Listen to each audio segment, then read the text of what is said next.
નમસ્કાર દર્શક મિત્રો, હું છું રૂપલ લુણીચિયા. સંપૂર્ણ ન્યૂઝમાં આપનું સ્વાગત છે.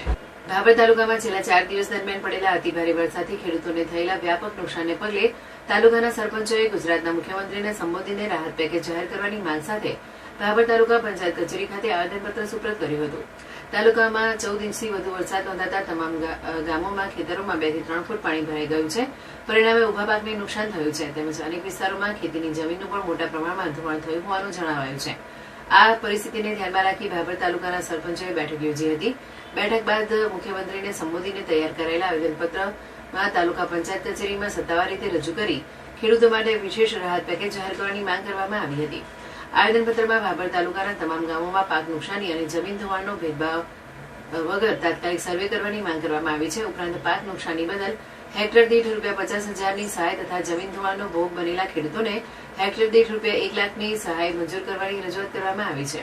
સરપંચો અને ખેડૂતો દ્વારા આગામી 5 દિવસમાં વિશેષ રાહત પેકેજ જાહેર કરી સહાયની રકમ સીધી ખેડૂતોના બેંક ખાતામાં જમા કરવામાં આવે તેવી પણ સરકાર સમક્ષ માંગ કરવામાં આવી છે.